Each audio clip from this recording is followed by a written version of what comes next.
Mega Sentinel and Hercules abilities have been revealed. Alliance Quest Season 8 changes a lot, but divides opinion, and Falcon goes low in Arena. Yes, hello everybody, welcome back to the Marvel Contest of Champions news show for Monday.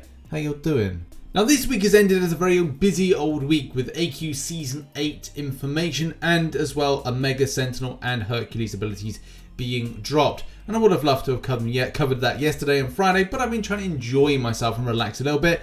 But it's a new week and we're back at it with a big bang. Bang! See? Told you.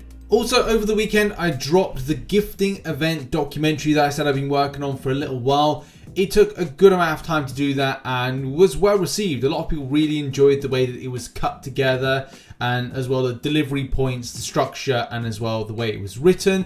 There were a few things that I would have liked to have done better with it, but apart from that, I can constantly criticize my own work. Otherwise, I'd never make any content. But still, I want to say a massive thank you to everybody that participated.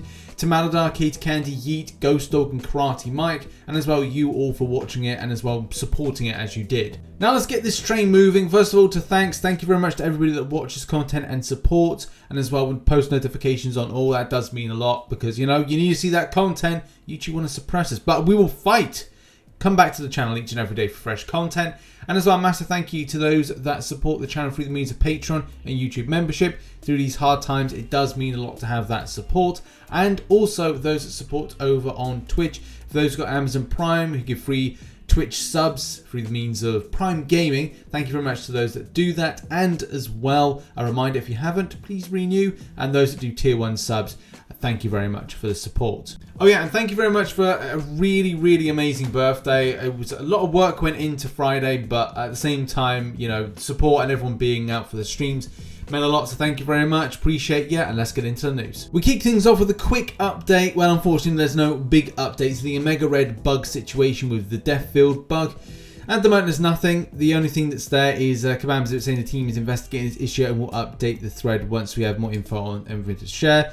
To be honest, with 10 days to go before, or 9 days to go before the next update, I would say it's probably going to be, they'll find a solution in the next few days, they'll then put it and tag onto the next update, and that's when you'll largely see something, if I was to hazard a guess. Next up, it looks like we're getting an update to AQ Seasons. AQ Season 8 is upon us, and it seems all X-many. Quite literally, as some of the final bosses, which are currently Doctor Doom, will be changed to Apocalypse in Map 5.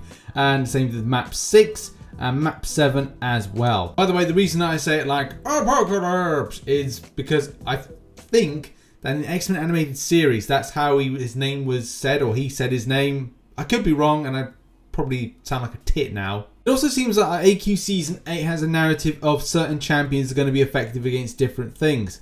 With if you bring mutants, then it's going to be more of a benefit to you as a player, which is good. I don't know if it means that it, and I did say it's not always specific about you taking mutants into the fight, but still, it'll be interesting to see where they go with this particular delivery. Also, in an attempt to save face, there's the K-Mieke, or Kabam-Mieke. I don't know. I don't know what's wrong with the naming side of things, but it's something in a nod to Kabam-Mieke. The most effective AQ champion brought into the quest gets a passive plus 200% fury for the duration of this quest. So yeah, dust off your Cyclopses and bring them into battle because they are going to slay AQ. I really hope it doesn't encourage a lot of players to rank it up, but you know, maybe that would be fun to see a rank 5 Cyclops going up against this particular content. I know I don't want to see it either, but it might be a thing. BAM are also making changes to AI, so the map 4 AI is now going to match maps 5 to 7. Well, I don't know whether or not it wasn't as aggressive before, but you know, it is what it is. Lots of changes to the Glory Store, especially for those that are on different types of titleage, which is good in some ways. This is the first time they're probably flexing the idea of changes for those at Thronebreaker, because currently there's nothing on offer that if you're a Thronebreaker, apart from the daily crystals, which are the spiciest things.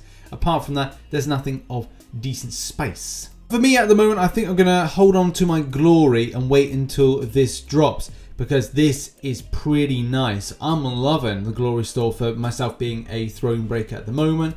But look, you know, you're gonna have to work hard to get it. Here's the thing, tier 5 class Catalyst Fragment Crystal 2700, I need it, I want it, I desire it. Tier 5 basic, ramped up again. Tier 2 alpha, oh, legend. This is what I need more tier 2 alpha in my life, and it's great to see that improvement. The potion side of things, which I still find kind of weird, with champion health pools growing, I don't know why these haven't been completely stacked up in the volume. Like there's a new like level 5 health potion. But you know, that's the thing, that's the next thing. Revives, I don't know whether or not that could change. Especially, as I said, its health pools have increased as the champions go up. And you're like, well, we need more potions and we need higher potency potions. And I've been trying to find a few opinions on Alliance Quest Season 8 because that's the thing. And I will showcase in a minute. This was very divided in opinions and thought processes, but nothing was really kind of said. I can't find a discussion at the moment where players have talked about this. So yeah, this one here, like someone's just talking about something to the same effect about the volume of like health potions as to like, you know, the health pools of the champions that you've currently got. And you can see on screen what I was talking about, the extent of how much it's divided. Where we got 33 people saying this is awesome, 6 like it, 2 agree. So we're getting close now and over to like 40, but as well there's a high disagree amount, especially with the laugh out loud. So say that's 35 against 40, that's incredibly divided. Whether or not that's all about the divide between like what Uncollected and Cavalier are getting, and as well not the huge scaling of the rank rewards, which still feel to me that nothing's really happening, especially if you're looking to get stuff like tier 5 class Catalyst, a volume of that. There's nothing really on offer that kind of goes, right, well, I've also got to be like a top alliance of rank in order to achieve getting tier 5 class Catalyst. So the questions have to be, where am I getting the huge chunk? Is it going to be in Alliance Wars seasons? Which currently it's not. You have to work hard to at least be above a certain threshold. And again, that's like a month's worth of participation where, you know, this is just more of a regular thing. So it's always very difficult with these things as to like where they are, where we're scaling with the rewards, and are we missing the point with understanding what players need, want, and desire, and as well, are we making it too exclusive for those that are, you know, going, look, the Uncollected Cavalier. I find that a bit weird to go, it's like Uncollected Cavalier and it's smushed together. Would be kind of like better to see that, but maybe it's Kabam saying, look, we want to incentivize you to get up to Thronebreaker, which, look, if you're newly acquired Cavalier, it's going to take a little while. If you're a good chunk away through Cavalier or being, you know, pushing yourself to Thronebreaker, it may take a little while if you're looking for certain champion acquisition. But in any case, thoughts on the new AQ season in the comment section down below. Next up, and Chronic has put together another fantastic infographic. This one is a big must for a lot of Corvus players. Like myself, I've got a rank 3 6-star Corvus. I've got the 565 version, but still, you need that info and understanding as to what champions trigger off mission wise. You can see on screen at the moment the missions from Thanos. This is incredibly handy with a lot of the shadow base raids, especially the Monday, the Wednesday, and I think the Friday, which seem to be, or maybe it's Thursday that I'm thinking of, seem to be the best days for it. You know, you've got all the mutants that you go up against, all of the champions that have evade or auto block, that you can just do a heavy attack and then you're able to get that mission. All those tech champions down there, and as well all the Avengers that are located here. You can double up in certain areas with certain champions, as you can see, and you can really box clever with getting your missions up. So yeah, look at this infographic, support Chronic by checking them out in the link in the description down below. Okay, let's talk about Hercules and the Mega Sentinel abilities. Now, I'm a little bit annoyed with this. Kabam gave us this as part of like a CCP to kind of like talk about like the abilities of the champions. And here's the thing, vote for the champion you want to see in game. I feel that abilities, even though it's a good idea to know what you're buying into, so to speak, from your vote, you're getting back one that looks like it's advertised a bit better than the other. And it looks like there's not to say there's a lot more of effort into selling the champion, but let's go over this. So Hercules, first off, Hercules is a hybrid of human and Olympian. He's a cosmic champion that builds his strength throughout the quest, but during the fight plays as a skilled champion, receiving rewards for carefully timed combat expertise and feats of strength. For during the quest, Hercules can accomplish feats of strength to build up buffs and enhance his powers. during the fight themselves. However, Hercules is greatly rewarded for skillful play, avoiding unblockable attacks, and cowardice.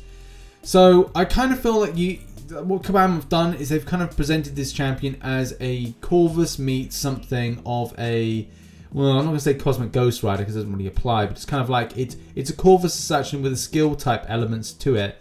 Yeah, I guess it's like it does play into that kind of point of buff accumulation, Venom the Ducky, even saying like Morningstar, kind of a smush of that with the Corvus Glaive could be what you see there, which kind of makes it more appealing to those for Abyss of Legends, Labyrinth of Legends, stuff like that, and just questing in general.